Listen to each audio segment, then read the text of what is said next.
My hope is that at some point, all of these military leaders will put in place structures that can allow their countries to thrive even without that. African societies, even before colonial rule, we had kings, but we had kingmakers. Welcome to Candid Moments with Dr. Diane. Our guest for today will be Dr. Christopher Fomunyoh. He's a distinguished Cameroonian political scientist and a democracy advocate. Elections denote a democracy make is not because a country has held an election that automatically becomes a democracy. The reception of African leaders towards your resources and your guidance and mentorship. It's resources and education that we can definitely use. There is no guarantee that the next military leader is going to be as outspoken as the correct one. That's true. There's no system in place to replace a military leader who is not performing. Predate colonization, our ancestors and how they used to exist, it gives us a better framework of this is something that we have always had. Let me just say something to the African youth. When people say Africa is the continent of the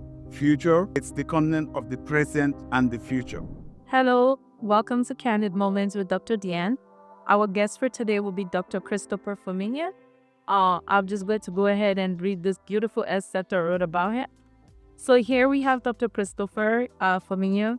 He's a distinguished Cameroonian political scientist and a democracy advocate, currently serving as a senior associate for Africa and regional director of the National Democratic Institute, which is a nonprofit organization working to strengthen democratic institutions worldwide. Dr. Fomunyoh, popularly known as NCRIS, has an extensive educational background, starting with a Master's of Law from the prestigious Harvard University and a PhD in Political Science from Boston University. Since joining NDR in 1993, NCRIS has led numerous elections observations across Africa and has played a pivotal role in launching Africa's Statement Initiative, which is basically an effort that engages former head of states in conflict mediation, public health, and humanitarian work. Dr. Chris is a respected voice on African governance. He is frequently consulted by major media outlets like BBC, Africa, CNN, and NPR. Tripling down on his educational prowess and socio-political impact, Dr. Chris is an amazing husband, father, uncle, my uncle, and the leader of the prestigious Inya family clan, stemming from Awok Guzan. Welcome, Chris, my uncle. Thank you, Dr. Dan. Thank you so much for having me. I'm really excited to be here. I am so excited to have you. I must use this opportunity to give you your flowers. After listing your very thick accomplishment, it's very important to note that he's at every family function, every graduation, every birthday, and he has played a pivotal role in me becoming the woman that I am today. So who you see here is as a result of this great man. So uncle, get your flowers. So thank you so much for always showing up. Thank you. I'm very touched. And I always think about how far we've come. Yes. How far our families come. Yeah. We're born in Cameroon, in northwestern part of Cameroon. We grew up on coffee farms and our parents were farmers. But we've come all the way to the United States and everybody seems to be doing well. Yes. It's great. And we have to be very thankful for that. Yes. And we're very thankful to have you too. And you are Jeb, and we are blessed to have you. And I'm so proud to be your niece and so proud to call you uncle. I'm proud throughout this interview. Be hear me? I'll be calling you uncle, so get ready for it. So let's just get started. Basically, looking at your extensive background, it showed that you have basically conducted election observations across different countries in Africa. Just for our audience, can you tell us the most memorable experience you had and why it was memorable to you? I've been very fortunate to be involved in the democratization process across Africa.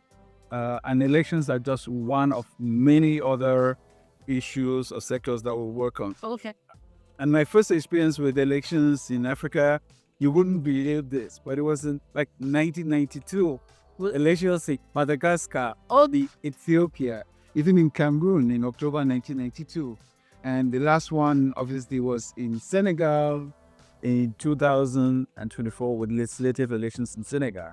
And I've done almost everything across Africa between 1992 and 2004. Yeah, that's very interesting. So, what exactly, when you guys collate the data after these observations, does the organization do with it? If that's okay with me asking of. Sure, sure. The purpose of election monitoring Yeah. or election observation, it's got like three principal reasons why election observation is important. Yeah. First of all, you want to show a mark of solidarity with the Democrats in the given country, to say that they are part of a global community of people who believe in the same values. And it's important that the rest of the world stand besides them at the time when they are conducting their own elections.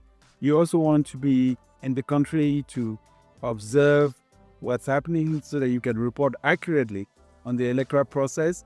And if it goes well, say so. And if it doesn't go well, make recommendations on how the electoral process could be improved upon. I mean, we all recognize that elections denote a democracy make. It's not because a country has held an election that automatically becomes a democracy. We've seen many countries that have had very bad elections, and we've seen countries that have democracy attached to their names that have never had good elections. But elections are really important because the only time that the population as a whole has an opportunity to organize or to negotiate a contract to determine who should govern them and to be able to have their voices heard. And it's important to accompany them in that process as well. It's very interesting that you mentioned that. And just for clarity to our audience, so what we're basically saying is that NTI is basically like a non-binary party when those elections are happening. When you guys collate the data, you guys don't drive the political influences in those countries. Because sometimes we always hear about the West influencing African politics, whether it was in those days or now. But we're basically clarifying that NTI is one of those organizations that allows the African people to practice their own autonomy. And we're basically watching and just basically data collection. Is that correct? Is that a correct analysis of basically what you're saying? Yes, that's very correct. Oh. Describe it very accurate. Okay. Yes, we're a non-partisan organization, which means that we have no dog in a fight. Yeah. We're not working in favor of candidate A or candidate B. We're all about the process. For example, when countries consult with us and say, we're going to have an election, for example, in the one-party days or on a neutral, there were no political parties, or we had just one political party. Now we're a multi-party society, and we're going to have 10 candidates running for president. How can we organize this election to be able to make sure the 10 candidates have equal access to state media, and the 10 candidates are able to campaign freely across the country? And we can sit down with them and share with them how other countries have dealt with similar issues and how you can organize an election with 10 candidates on one ballot, and how that can enhance transparency in the process and steps that you can take to make sure that citizens have confidence in the system and participate fully. That sounds like a great resource, just given where Africa currently is when it comes to our electoral process. In your experience, what has been like the reception of African leaders towards your resources and your guidance and mentorship? Especially given that in my personal opinion, I think it's resources and education that we can definitely use. Sure. It's a lot has to do with sharing lessons learned, best practices.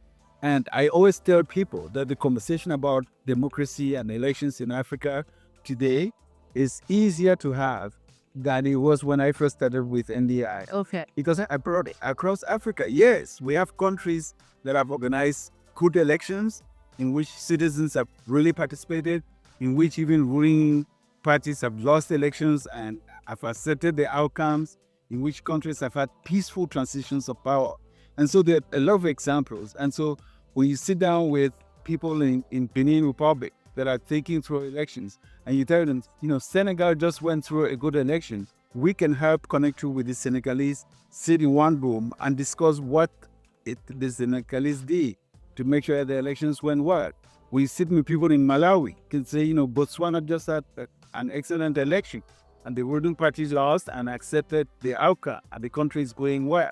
So there are multiple examples across the continent of elections that have gone well.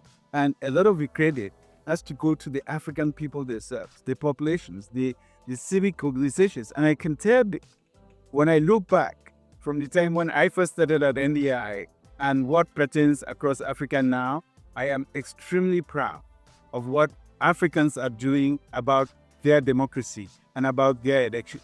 For example, in Africa now, in many African countries, we have citizens who organize themselves to monitor their own elections. Yes. And they deploy thousands, they recruit, train, and deploy thousands of citizen observers to monitor their own elections, to collect their own data, to analyze the data, and to make pronouncements about the electoral outcome.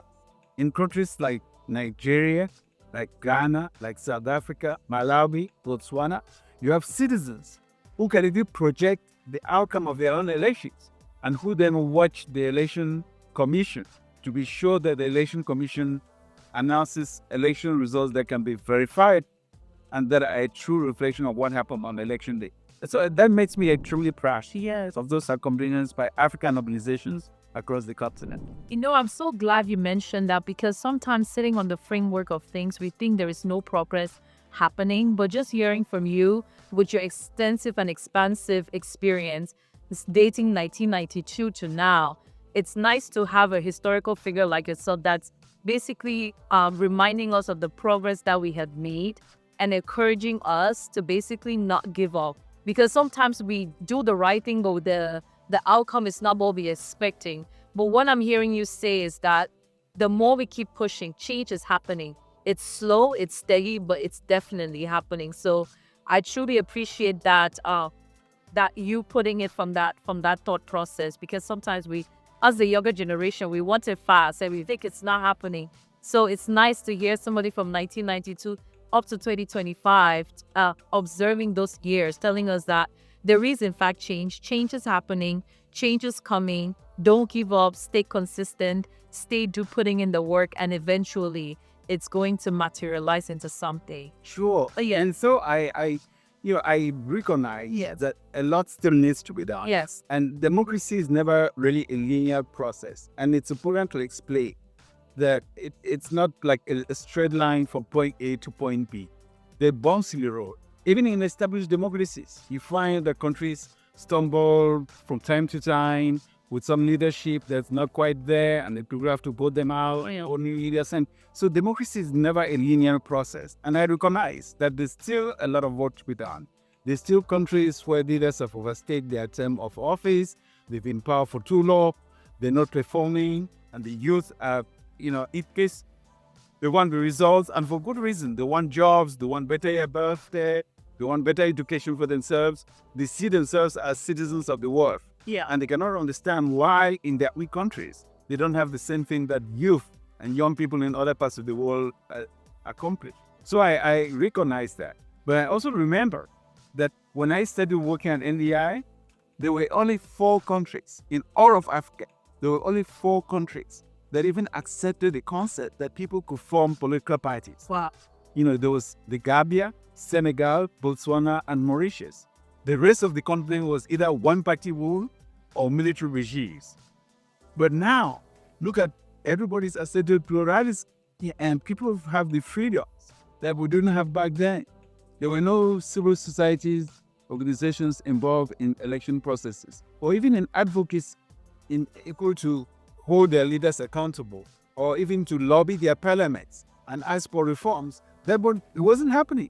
And now it's happening across the continent. And the challenge for us is to see what has worked, see how we can consolidate that while we keep working to make more progress. Wow. That's really the challenge.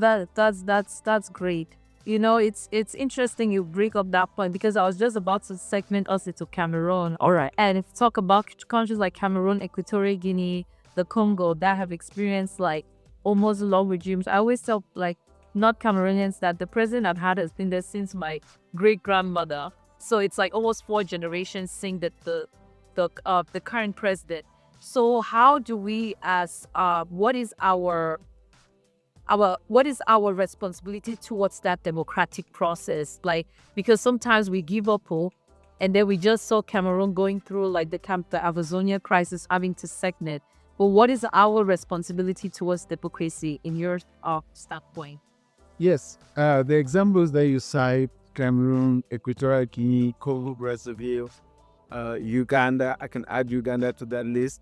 Those are real bad cases where leaders have overstayed their tenure. Yes. It's immutable that someone can be president for 42 years, 43 years. It just doesn't make sense. And history has proven that when you look at Africa, the presidents that have served for too long and have stayed too long in office have always left their countries in very bad shape. They've always left their countries in very bad shape. Power corrupts, absolute power corrupts, of course. Absolutely, absolutely. And at some point, there's going to be such a dislocation in society because of pent-up frustrations that people have had for decades will burst to the surface at some point, whether they like it or not. And it's unimaginable that a president who is 92 years old is still thriving to be re-elected for another 7-year term. It just doesn't make sense. Yeah. And so I can understand the frustrations of the Cameroonian youth. But my message to them also is that we can never give up. Yes. We have to keep looking for creative ways to make a difference, to make our voices heard, even for historical reasons. We want, when the history is being written, in a decade, in 2 decades, your kids, the next generation is going to say, Mom, what did you do About it. What did you say? Where did you start? Yes. And they will be very proud to know that you were on the right side of history, even if your position at that specific moment didn't change the course of things. So my advice is, let's not relate. Let's keep our voices loud and clear. Let's make our position well known. And ultimately, history will confirm that we believe it's important to constantly renew the leadership of a country. That's what gives the country an opportunity to rejuvenate itself. Yes. When you renew political leadership and people come up with new ideas, with new experiences, it builds on the foundation that's been left by the previous team, but it strives to do better. And that's what makes it in a country like the United States better. Because people, they know that they have a term. And when it's because to one in the building. Yes, it gives the results, you're exit. Yes. The next person comes in, he or she wants to outperform because, it's a record to compare with. And that serves to motivate people to do better and to perform better as government. I definitely agree with you. And you raised up a good point that when we have this leaders stay into power for too long, we basically beget frustration among people. And we also look at now transitional governments like the one in Burkina Faso with our leader Ibrahim Traoré. As somebody who has always pioneered the democratic process of elections, what are your thoughts about having a leader coming to power through a coup d'etat? And how has our Africa's past state of this dictatorial president almost segued way or lead way into leaders like Ibrahim Traoré? And should they be blamed for how they come into power? Well, that's another question. Yes, and I can understand because I talk to a lot of young people as I travel across the Because he's our champion right now. I can see that, and I can see where they're coming from. Yes. Because they're looking for someone, as we discussed in the last segment, someone who captures their grievances, who expresses their frustrations with the system, who speaks on their behalf, who says the things that they are saying in private and they can't say out loud. And so they instinctively, they identify with that. Yeah. But ultimately, at some point, they need to recognize the challenges that kind of structure presents. There is no guarantee that the next military leader is going to be as outspoken as the correct one. That's true. There's no system in place to replace a military leader who is not performing. There's no process in place. And ultimately, Africa has gone through this before. For those of us who are a little older, we know that right after independence, the continent experienced a lot of military regimes. And we saw that at the end of the day, despite the rhetoric that was being put up, they left their countries in very poor state because they don't have processes in place that can allow citizen input. They may have monopolized the microphone. They may have monopolized social media for a while. But ultimately, they didn't succeed in putting in place the processes that would allow their countries to survive beyond that. And that's really my concept. because you took a run. And we've had close to 100 military regimes across Africa since independence. But if you were asked which one of them really impacted their country in a positive light and let the country better up than themselves, people might say Jerry Rawlings did. Because at some point, he also knew how to exit. He also knew how to help Ghana put in place processes that would allow for democracy to take root. He also accompanied that process and stepped back and allowed other leaders who were democratically elected to take office. But he's 1 out of 100. Who else can you show? You can show Mungutu. You can show Eyadema. You can show General Traore of Mali in the 60s and the 70s. There were a lot of that. You can show Idi Amin. There are a lot of them who really destroyed their countries. And so, why I see where the young people are coming from, and I can understand their frustrations, and it's rational in some ways. My hope is that at some point, all of these military leaders will put in place structures that can allow their countries to try even without that.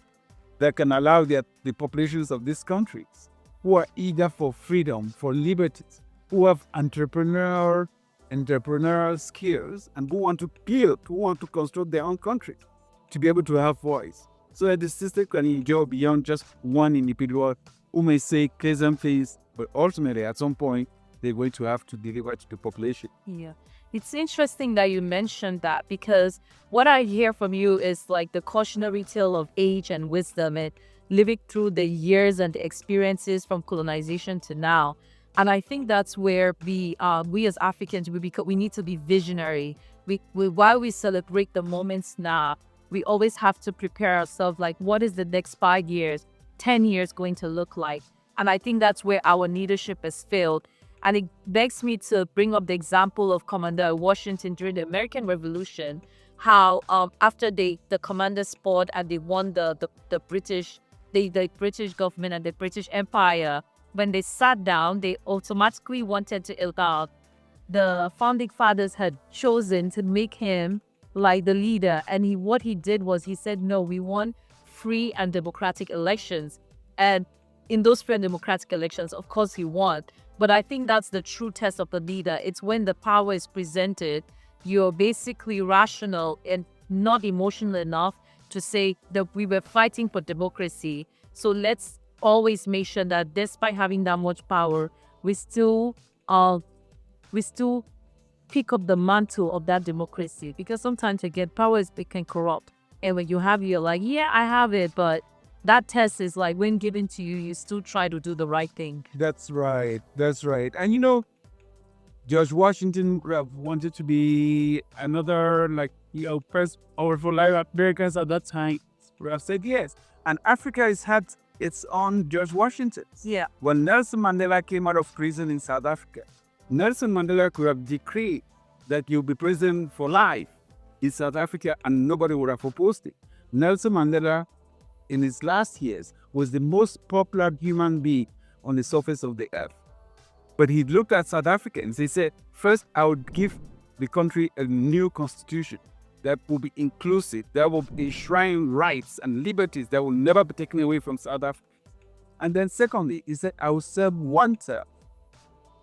Even though that constitution allowed him to serve multiple terms, he said, I will serve one term, and then I will pass the baton over to the new generation of South Africa.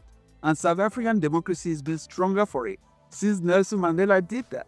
And I also said to people, we've had some good leaders. Even Nyerere said he would, he relinquish power. In Kazaïs, Seminanicho in Cameroon, despite the shortcomings with humanity, he relinquished power in 1982. Senghor in Senegal also relinquished power. So you look at the continent and you see those examples of leaders who would have said, I could continue to hammer, but for the betterment of my country, I would set some standards. The problem is that the second or third generation of African leaders have failed us. Yeah. They've not lived up to the expectations of this generation, but they've also not performed as well as the founding fathers of most of the countries on the continent. That said, I'm also impressed with what is happening in a country like Senegal. You were talking about Traore. Senegal is having a very silent revolution, which is very positive. because there's a younger generation. The president is Yes. 44 years old, Very young. very young, and he kept through, despite the challenges that they face. They stuck to the democratic process, and he won meaningful elections for president and for the National Assembly. And so they are actually doing what is happening in the Sahel, but in a way that will consolidate processes and safeguard what the country has been able to safeguard, while building new ground, while making new strides in areas where the younger generations want to have a voice. Wow, thank you for mentioning that. It's interesting that we'll say all of this and you bring up all these great examples, and you're basically selling me on this idea of being visionary. We're excited about revelations, but we need to think about our continent 20 years from now. There's still people that will argue that Africa has never been a democratic society, that prior to the Europeans coming in pre-colonization, we used to be ruled by kings and kingdoms. So what will you say to people who assume that historical mindset of framework? Well, I would tell them that they probably don't know Africa well. Yes, and that even before the colonial time, Yes. we had, part of the problem in terms of the conversations about democracy is that democracy sometimes is a big word. And when you say democratic practices or democratic governance, people quarrel with that. They think it's a Western concept. And I say, no, it's not Western. Thank you for clarifying that. As I'm looking at time of people refer to democracy as a westernized model. I said, do you want freedom? He said, yes. Do you want an independent judiciary? He said, yes. Do you want the freedom of the press? They said, yes, I like that. Do you want women and youth to participate in politics? They said, of course, we like that. And he said, but that's all democracy. You see? And when you break it down in those layers, they probably say, oh, yes, I can relate to that. Because I would say that our African societies, even before colonial rule, yes, we had kings, but we had kingmakers. The king didn't starve and declare themselves kings. Yes. The kingmakers would meet when there was a vacancy and determine who was in line of succession.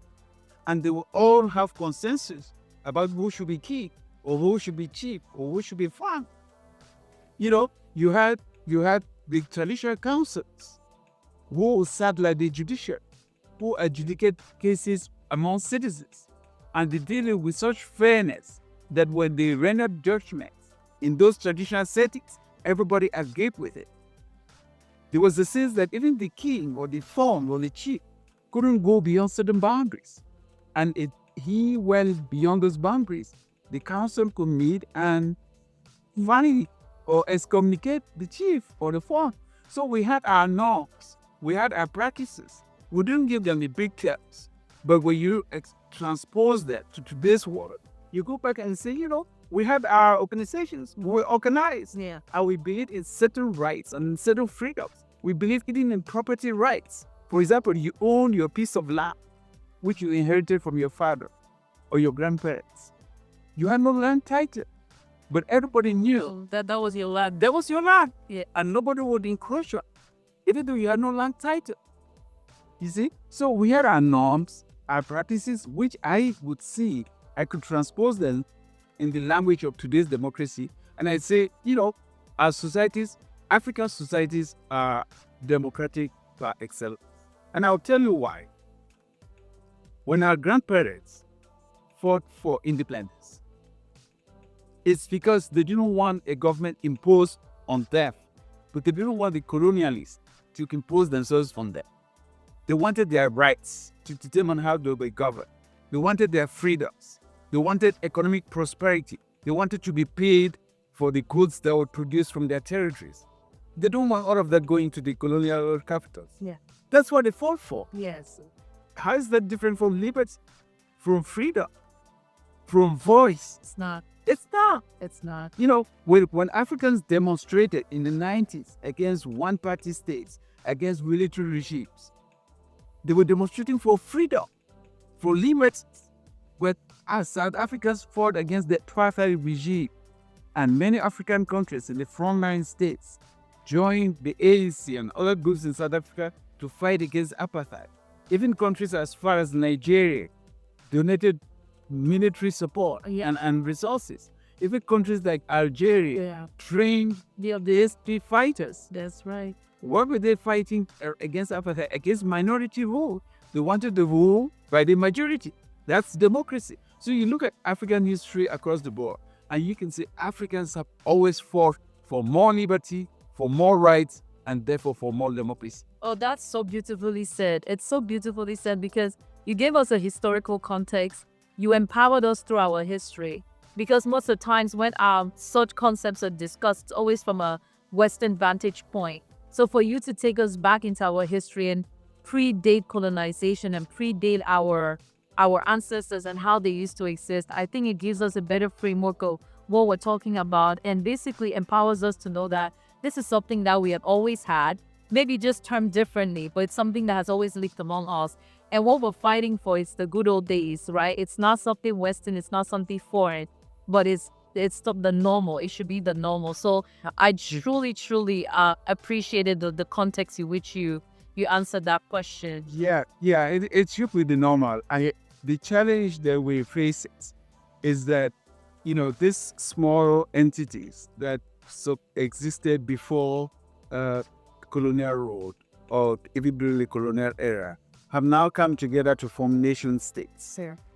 And we as Africans are still struggling with how to make those nation states that are a diverse conglomeration Yes. of smaller entities. Yes. How to make them work. That's the challenge of the day. And I think if we get that challenge right, we'll be great. And I think that's part of our growth process, right? It is. That's on every country's historical. That's part of your responsibility to find that for yourself. And when we and I always think there's no comparison because the West has had its time to go through their rise and their falls and their pitfalls and find themselves. So we as Africans owe that to ourselves, to go through it, to fall, to get back up until we basically find the answers to all our own problems. Yes. So, and we have to put it also in perspective. Yes. That even what we call the West and established democracies are still struggling with similar issues. That's true. Take a country like Belgium. You still have frictions between the Flemish and the Volants, in Belgium, which is modern day. They haven't had a government now for many months. Even in the United States, when you're from the Northeast, there's like those Northeast liberals. When you're from the South, people say, oh, those Southerners and Midwest. You still have those, diversity that countries are struggling with. And so we shouldn't think that it's only an African issue. Yes. But we should be thoughtful and visionary about how we aggregate our assets and how we build on that and project our strength. That's very quick the way you put it. Basically, I just also wanted to say that this is why I enjoy talking to you, because every time I talk to you, I always learn something new. And as a kid, I was always at your feet, asking those questions. So it's so amazing that we get in this podcast to talk about these issues and basically share this knowledge with African youths. But I wanted to say thank you for coming out to Candid Moments, and we want to see you back again. Remember, this is where curiosity meets conversation. Sure. And before we conclude, let me just say something to the African youth. Yes, please look into the camera. Talk to my ears. And then let me just say something to the African youth, because this is our moment. When people say Africa is the continent of the future, it's the continent of the present and the future. Because in a few short years, by 2050, which is not long from now, Africa is going to be 28% of the world's population. 2.5 billion people will live on the African continent. That's huge. Yes. So 1 in every 4 people on the surface of the earth will be African. We have a right to have a seat that say it's ours for the asking. An important thing to note is that at that point in time, one third of all young people in the world will be African. Wow. That's an asset that nobody can take away from us. And it is incumbent upon us to organize ourselves, to be thoughtful, to leverage the positivity that we have, the energy that we have, to make the best use of that opportunity, because we could lead the world. We are being positioned to lead the world. We have to step forward and take it with honor and with pride, despite the challenges of the moment. Oh wow, that was bold. That second like a mantle. Yes. Yes. So you guys have heard the African youth. There's so much that we are supposed to be taking on. There's so much that we can bring into society. There's so much conversations that we can have to better understand our history because we need to know where we're coming from in order to know where we're going. We need to know our worth. They said the story is always written by the victors. So we need to go back, learn our story, not from the westernized standpoint, not from the colonial standpoint, but from the true source, which is from our fathers, and sit at the foot of your elders, understand where we're coming from so that we can have a greater future ahead. But it was so amazing having you here today. I truly, truly enjoy having this conversation. I will absolutely love to have you back on the show so we can continue this growing because there's so many other projects that you're working on that we didn't even get a chance to talk about, like the Ukraine for Great project, which you're an ambassador for. So I'm looking forward to having you here. And I'm looking forward to my audience basically learning more from you. And again, you guys should come on to Candid Moments. Remember, it's where curiosity meets conversation. Thank you for having us today. Thanks, Dr. Bian. Real pleasure. Thank you.